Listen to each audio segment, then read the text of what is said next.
Love smarter, not harder. Today's question.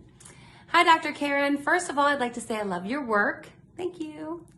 I'm currently dating this guy I met online. It's going well, and we've been chatting for 2 months, and we've had 2 dates as he went on holiday in between. We have a lot of chemistry, and I do really enjoy his company. We haven't slept together yet as I'm waiting for the right moment. He seems like a good person, but something is off. He told me he's divorced, which isn't a problem, but he's not opened up to me about his story. I naturally seem to want to open myself up to him as I feel like I may have some feelings for him, though I feel he's an avoidant and doesn't want emotional intimacy straight away.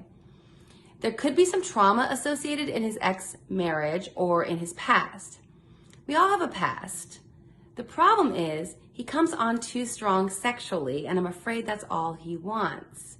On our second date, I mentioned that he hadn't opened up to me, and he said he wasn't ready to talk about it. I want to get to know him more and vice versa, for him to get to know me more, but I'm just confused. Do I continue dating him or see these signs as red flags that he's not right for me? Can you help? Okay, I definitely have some thoughts on this. So first of all, 2 dates is just 2 dates. So I think what's happening here, and it's so normal, and I've been there, felt that, is you're excited. You see a lot of potential, the chemistry's there, you feel like this could be something. So you're ready to get to know him and you want to have that deep connection. And really after 2 dates, you shouldn't have a deep connection. Now, some people want to take issue with me on this, but I feel very strongly that taking our time always is the best approach.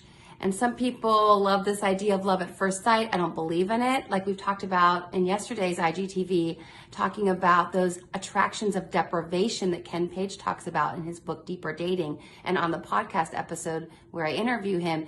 If there's an immediate, intense attraction, that can actually be a sign that this is an unhealthy connection, because you are attracted to some quality in this person that's actually coming from an unhealthy place in you.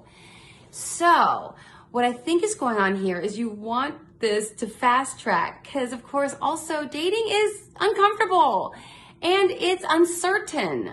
And we hate that, right? We want to know what's going on. We want that security of like, this is going to go somewhere, right? But again, that's just, we don't get that guarantee in dating. That's part of the dating process. So it's totally natural and normal that you want that deep connection with him. But after 2 dates, it's really not appropriate yet to have that. You're still just gathering information and getting to know him. So I don't know if we want to write him off as avoidant yet.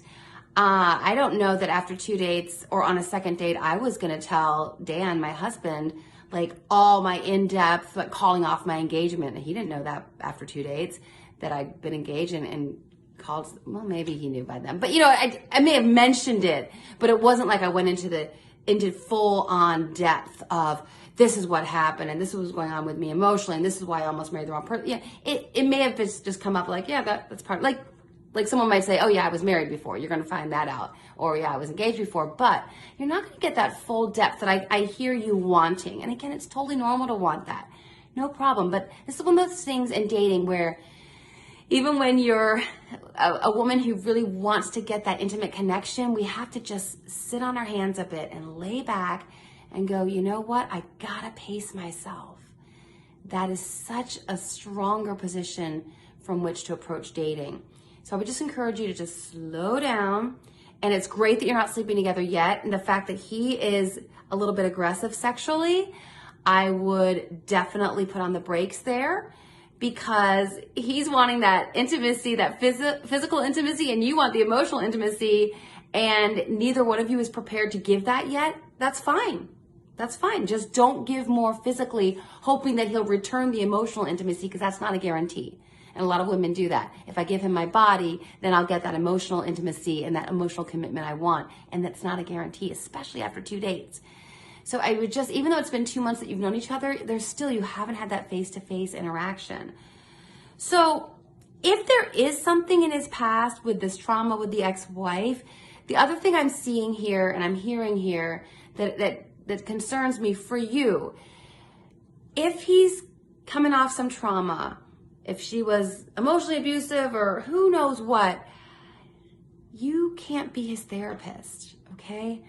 And women do this a lot. You know, I have a friend that we used to talk about how we could slip into being social workers when dating, right? She was like, oh my gosh, I'm just social work dating, right? Because women have that nurturing, oftentimes most of us, it's stereotypical, but most of us do by nature and probably because we're socialized to be nurturing.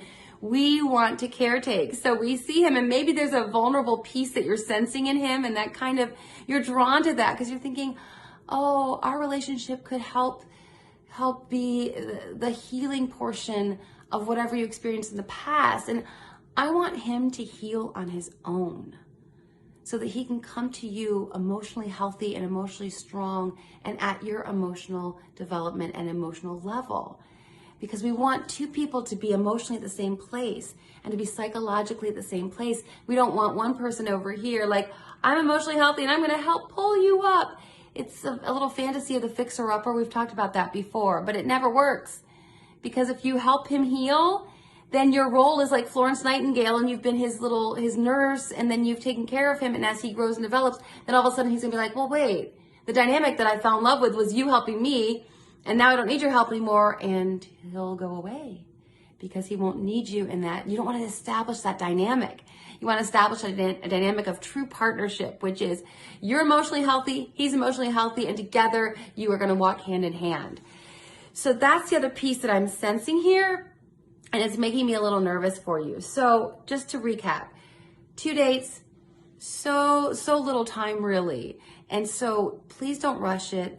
Please just take your time. I don't think you need to write him off because he's sexually aggressive. I mean, I hope it's not been like aggressive, just if he's been handsy or assertive with his desires for you sexually, I would just put some boundaries in place there. Just be like, I'm not ready for that.